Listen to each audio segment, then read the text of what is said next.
Hi, welcome to Polyphonic Press. I'm Jeremy Boyd, and today I'm going to be reviewing the new album by Cage the Elephant entitled Melophobia. Here we go.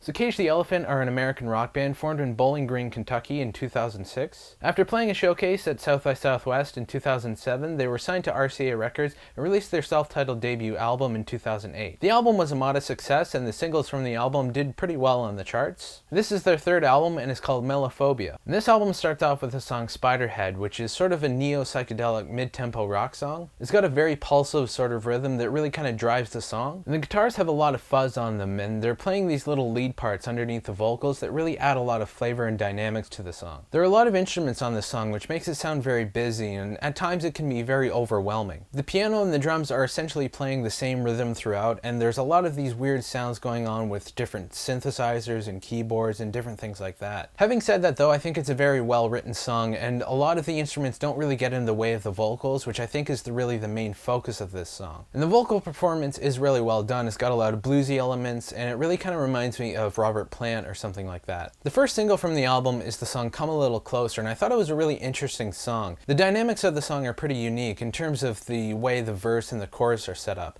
Most of the time you would want the verse to be a little slower and then sort of kick it up to the chorus, but this song kind of does the exact opposite, where the verses have a very steady backbeat and it kind of slows down during the chorus. And again, the guitar playing these little taglines in the chorus that is sort of like a call and response to the vocals. The song kind of breaks down for the bridge, and the melody really does remind me of something that the Beatles would do in their sort of mid-60s psychedelic phase. And after that it just kind of builds back up into the chorus, and that's where the song kind of ends. I don't think I would have gone with this song as the lead single. It's not really the strongest song on the album, but it is doing pretty well on the charts, so maybe in time it'll become a classic song. The song Take It or Leave It is somewhat of a hybrid song. It's got elements from Jamaican dub music, 70s soul, and 90s roots rock. The seamless transition between styles really makes for a unique experience. The beginning of the song has a very distinctive quality to it, with the funky drums, and the guitar really has that soul kind of early 70s sort of Curtis Mayfield kind of feel. But there's these weird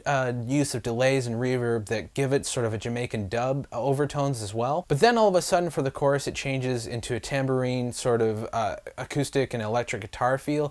It really kind of sounds like 90s roots rock, sort of like the Wallflowers or Sheryl Crow. I know it's a sudden change, and I can see a lot of people not really relating to that or getting into it, but I think it's a really seamless transition.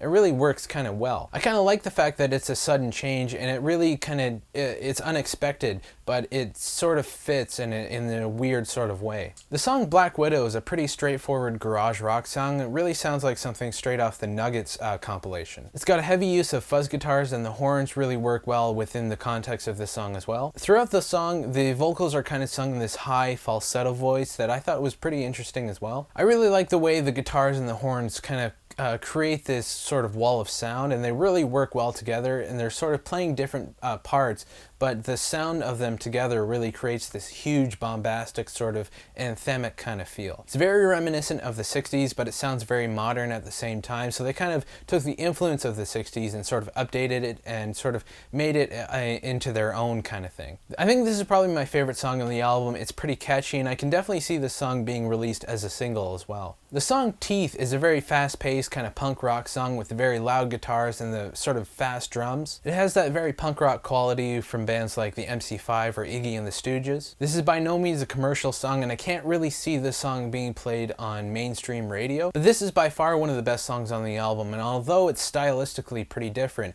it really kind of fits in well, sort of driving a wedge between this and the rest of the record. It really works to create some much needed drama in the pacing of the album, so I think it really kind of works in that context. It also has some psychedelic elements thrown in there as well, especially towards the end when the tempo really slows down almost to a halt, and it's sort of got this spoken word sort of recited over these weird sort of disjointed horns. So it has that psychedelic edge to it. It also, at the beginning, it has that punk rock element as well. So again, they're kind of mixing genres within the same song. And the album ends with the song Cigarette Dreams, which is perhaps the most pop sounding song on the album. It's an acoustic guitar driven song. It's almost kind of a ballad as well, and it's really the most straightforward song on the record, like I said, and it really kind of serves to give you a clear endpoint to the record. This album has a lot going on, a lot of different styles, and sort of takes you on a little bit of a journey. So the fact that this song is pretty much more straightforward kind of gives you an indication that that journey is over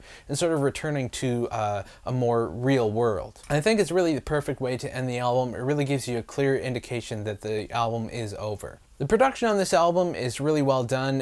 There's a lot of production going on with it. Like, there's a lot of instruments and a lot of different sounds and textures and things like that. So they really kind of worked hard to get all those sounds mixed in the same song and really kind of have everything working together. I like this album, and I think it really does its job in taking you on a little journey with the pacing of the album and the order that the songs appear. There's really not much bad I can say about this album, so I'm going to give it an 8 out of 10. So anyway, that's what I thought about the album. Let me know what you guys think in the comments. If you'd like to suggest an album for me to review, please leave that in the comments as well. Be sure to subscribe so you know when I post a new video, and you can check us out on Twitter, Facebook, and Last.fm.